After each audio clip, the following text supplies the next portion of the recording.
I am the Chancellor, Rick Rince's revenues.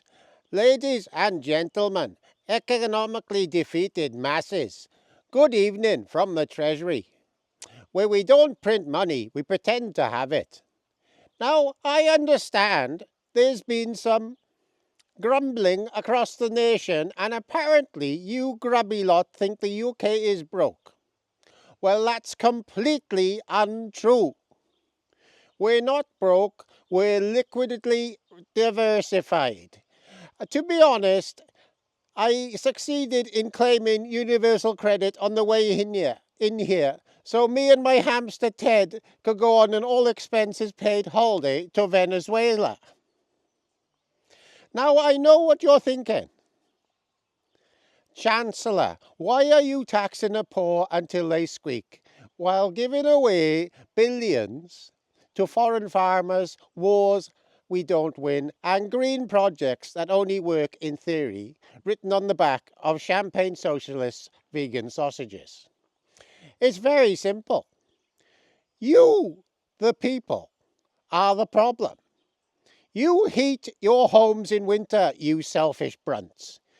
You drive 2006 diesel Astras, you climate criminals. You expect to own a home. What is this madness? There are plenty of doorways to sleep in. And don't get me started on the unemployed. Have you ever tried rinsing the expenses system in Westminster? That is a hard job, you layabouts. Yes, you lot, you are a load of layabouts. Meanwhile, our international policy is working brilliantly.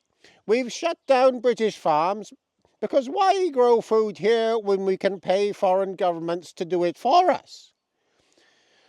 Using your money. It's called outsourcing.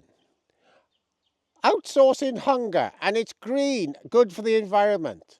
Our Sustainable Soy from Somalia initiative means that you can't buy beef in Tesco, but you can enjoy a lentil sausage from a UN-certified refugee village that has more bugs in it than the NHS COVID plan. Yes, it's more bugs in it than the NHS COVID plan. Now, some have asked about immigration. About our immigration policy. Let me be very clear. Our plan is to import an entire new workforce, preferably unvetted, war-hardened young men with zero intention of contributing, many of whom arrive wielding machetes and demanding housing benefits, and possibly your daughters. But don't be racist. That is UK policy. You UK citizens are all racist. As for our beloved white feminists, they've asked us to diversify society.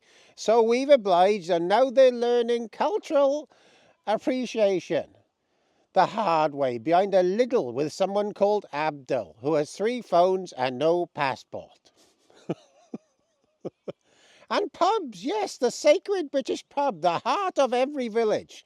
Well, they're closing too. We've taxed them, banned smoking, jacked up the booze duty, and replaced them with coffee co-ops selling anxiety tea to skinny, half-dead vegans, pretending they feel like $1 million.